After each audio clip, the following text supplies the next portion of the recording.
Kira-kira anak sholat subuh tadi itu diterima nggak sama Allah? Anak udah sholat nih, anak umur 45 tahun. Anak udah sholat berapa puluh tahun. Diterima nggak? Bagaimana supaya kita tahu sholat kita diterima? Jadi yang harus dilakukan oleh orang ini, kita tahu bahwa syarat ibadah itu, diterimanya ibadah itu dua. Yang pertama, ikhlas lillahi ta'ala. Maka coba lihat, niat kita dalam ibadah kita ini ikhlas nggak? Kalau ikhlas, alhamdulillah. Yang kedua, sesuai dengan tuntunan Nabi Muhammad SAW. Maka tadi, apakah syarat-syaratnya terpenuhi, rukun-rukunnya terpenuhi, wajib-wajibnya kita laksanakan, atau kita asal-asalan sholat? Kalau kita sudah melaksanakan sholat sesuai dengan aturan, di mana aturannya harus berdiri, ketika mampu berdiri, kita melaksanakan semua itu, kita membaca Al-Fatihah, kita ruku, kita sujud, maka insya Allah secara kewajiban sudah kita laksanakan. Tinggal yang namanya kekhusyuan.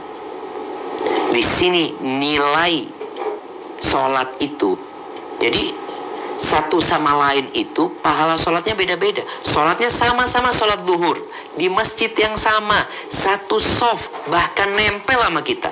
Pahala dia sama kita beda. Secara gerakan semuanya sesuai dengan sunnah.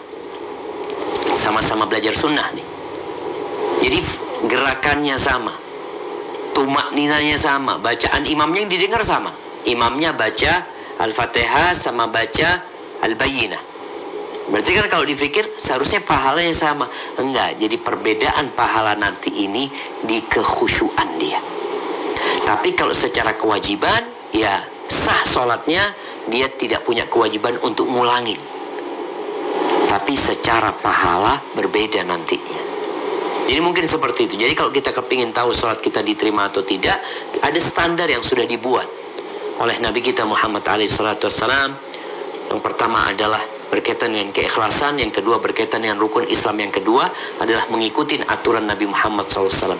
Apabila terjadi kekurangan di sana, dilihat kekurangannya ini menyebabkan ibadahnya ditolak atau berkurang pahalanya saja.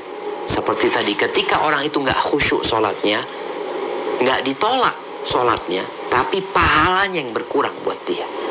Namun ketika dia syarat dan rukunnya tidak terpenuhi, nggak tumakniyah dia sholatnya, maka otomatis akan tertolak. Karena Nabi SAW mengatakan, man amila amalan laisa alaihi amruna fahuwa raddun. Barang siapa yang beramal satu amalan yang tidak ada tuntunannya dari kami, maka tertolak. Hadza wallahu a'lam bissawab.